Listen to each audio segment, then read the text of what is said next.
ఇప్పుడే జీ5 app download చేయండి. చూడండి మీ ఫేవరెట్ టీవీ షోస్ ఎప్పుడైనా ఎక్కడైనా. సౌమ్యకి సంబంధించిన కాళ్ళ చెప్పు, చేతి గాజు, తను రాసిన పేపర్స్ అన్నీ దొరికాయి. చెప్పు, ఇంకా చెప్పు.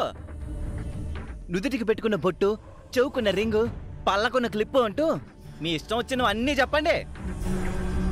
ఏవో 4 ఆధారాల గురించి మాట్లాడేస్తే అత్తయ్య వాళ్ళు నమ్మేస్తారని అనుకుంటున్నారా? నమ్మనే నమ్మరు. ఏమంటారు అత్తయ్య మీరు? మరింట్లో ఏం జరుగుతోందో అర్థం కావట్లేదు. మా బాధలు మావి, మీ గొడవలు మీవి. ఎవరి దారి వారిదన్నట్టు ఇష్టం వచ్చినట్టు ప్రవర్తిస్తున్నారు. ఎవరిని ఏమనాలో, ఎవరిని ఏమంటే ఏం ఫీల్ అవుతారో అర్థం కావడం లేదు. అందరం కలిసిమెలిసి ఉన్నట్టే ఉంటున్నాం, కానీ లేము. ఎంత గొప్ప ఉమ్మడి కుటుంబమని జనమంతా మన గురించి పొగుడుతున్నారు. ఆ పొగడతలందుకునే అర్హత మనకి లేదని అనిపిస్తోంది. నా మాట అంటే ఇంట్లో అందరికీ వేదమని బయట అందరూ అనుకుంటున్నారు. నా మాట మీకు వేదమా కాదా అని అనుమానం కలుగుతోంది. అలాంటి అనుమానం ఏం అవసరం లేదు అత్తయ్య గారు. మీ మాట అంటే మాకు వేదమే. ఎవరు అలా ఫీల్ అయినా అవ్వకపోయినా నేనైతే అలాగే ఫీల్ అవుతున్నాను అత్తయ్య గారు. బంగారం, నన్ను వదిలేసావే, నా గురించి చెప్పు. మా ఆయన కూడా అలాగే ఫీల్ అవుతారు. మేము అనుకునే దానికి అంతా భిన్నంగా జరుగుతుంది. ఈ డిస్టర్బెన్స్లు ఇంకెంతకాలం అర్థం కావడం లేదు. ఏదో జరగబోతుందని అనిపిస్తోంది. ఇంట్లో ఇలాంటి సమస్యలు వచ్చినప్పుడు మీరు పరిష్కార మార్గాలు ఆలోచిస్తారు కదా, అలాంటివేవైనా ఆలోచించండి అత్తయ్య గారు. బావా, అమ్మ వాళ్ళకి ఎప్పుడు ఏం చేయాలో తెలుసు. నువ్వు ఉచిత సలహాలు ఇవ్వకు.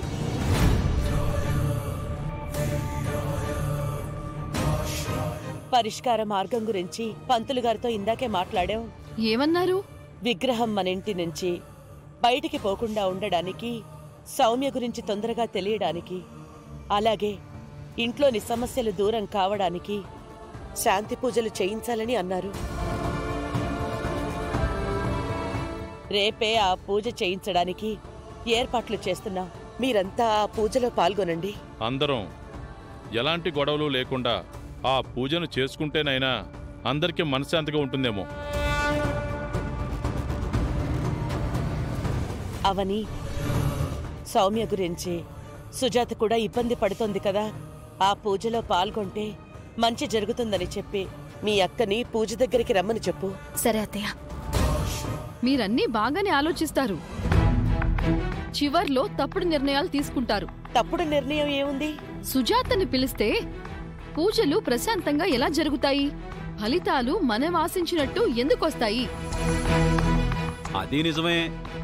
సుజాత అడుగు పెట్టిన ఏ ఫంక్షను ఇప్పటి వరకు సక్సెస్ఫుల్ గా సాగలేదు. రేపు కూడా సాగదని నా నమ్మకం. నేనన్నట్టు జరగకపోతే మీ చెప్పుతో కొట్టండి. అయితే చెప్పు దెబ్బ తినడానికి రెడీగా ఉండు బావ. రేయ్, బావని పట్టుకుని అంత మాట అంటావరా? బావ అనుమానించినట్టు అలా జరగదని అంటున్నాను. అందుకే చెప్పు దెబ్బ తినడానికి రెడీగా ఉండమన్నాను. తప్పే ఉందన్నయ్య. ఇంకీ విషయం గురించి డిస్కషన్ పెట్టకండి, చెప్పింది చెయ్యండి. మీ అక్కకి ఫోన్ చేయవని. అక్క అక్క, రేపు మా ఇంట్లో పూజ జరుగుతోంది, చెడగొడదు రా అని పిలు. నా అక్క గురించి మాట్లాడే అర్హత మీలో ఎవ్వరికీ లేదక్కా.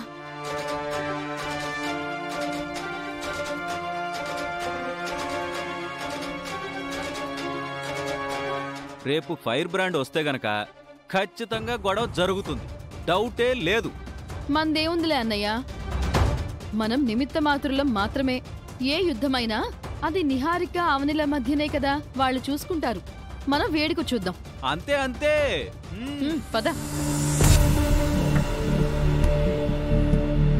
లడ్డు, ఏంటి? రేపు అమ్మవాళ్ళు జరిపించబోయే శాంతి పూజ వలన అమ్మవారు ఇంటి నుంచి బయటికి పోకుండా ఉంటుంది అంటావా? అంత సీన్ లేదు. అవని చేతుల్లోనే అంతా ఉంది. అమ్మవారిని అవని తీసుకొని పోతుంది అంతే. అందులో అనుమానమే లేదు.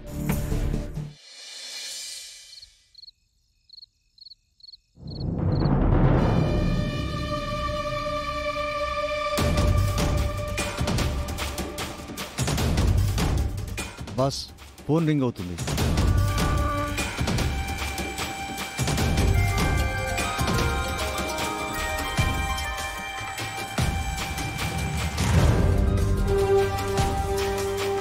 ఎవరో అని ఫారెన్ వాడు. ఇలా ఇవి నేను మాట్లాడతాను. వద్దు బావా, నేనే మాట్లాడతాను. విగ్రహం జోలికొస్తే చచ్చిపోతారా అని బెదిరిస్తాను. నేను చెప్పాల్సినవన్నీ చెప్పాను బావా. వాళ్ళన్నిటికీ తెగించి ఉన్నారు. హలో, నేను చెప్పింది ఏం చేసావని? అంటే అది నీకిచ్చిన టైం అయిపోయింది అవని. ఈ ఒక్క నైట్ మాత్రమే మిగిలి ఉంది. చూడండి, మీరు అడిగింది చిన్న విషయం కాదు. చిన్నపిల్లని అడ్డం పెట్టుకుని ఇలాంటి ఎమోషనల్ బ్లాక్మెయిల్స్ చేయడం చాలా ప్రమాదం. దయచేసి అర్థం చేసుకోండి. నీతో కొటేషన్స్ చెప్పించుకోవడానికి నేను కాల్ చేయలేదు అవని. డెడ్ లైన్ దగ్గర పడిందని చెప్పడానికే కాల్ చేశాను. నేనిచ్చిన టైం దాటితే మీ అక్క కూతురు మీ దగ్గరికి వస్తుందనే నమ్మకాలను వదులుకోవాల్సి వస్తుంది. రేపు తెల్లవారేసరికి విగ్రహం మా చేతుల్లో ఉండకపోతే మీ దగ్గరకు సౌమ్య డెడ్ బాడీ వస్తుంది.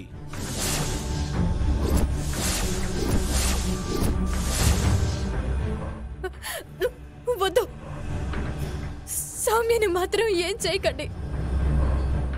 రేపు ఉదయం కాదు, రేపు మధ్యరాత్రి వరకు సమయం ఇవ్వండి. ఎందుకంటే రేపు ఇంట్లో పూజ ఉంది. ఆ పూజ అయిపోగానే రాత్రి సమయంలో ఎవరూ చూడకుండా విగ్రహాన్ని తీసుకొచ్చి మీకు ఇస్తాను. నీ మాట నువ్వు నిలబెట్టుకుంటే నా మాట నేను నిలబెట్టుకుంటాను. లేదు, రేపెట్టి పరిస్థితుల్లోనూ విగ్రహాన్ని తీసుకొచ్చి మీకు ఇస్తాను. చూస్తాను. నువ్వు చెప్పింది జరగకపోతే మీ పాపను మీకు పార్సిల్ చేస్తాను. నేను మాట ఇచ్చాను కదా, దయచేసి పదే పదే ఆ మాటని అనకండి. Okay, bye. ఒక్క నిమిషం. వాట్? నేనొక్కసారి సౌమ్యతో మాట్లాడాలి. ఏం మాట్లాడాలి? చాలా రోజులైంది. ఒక్కసారి నేను సౌమ్యతో మాట్లాడాలి. రేణుకా, బాస్, పాపతో మాట్లాడించు.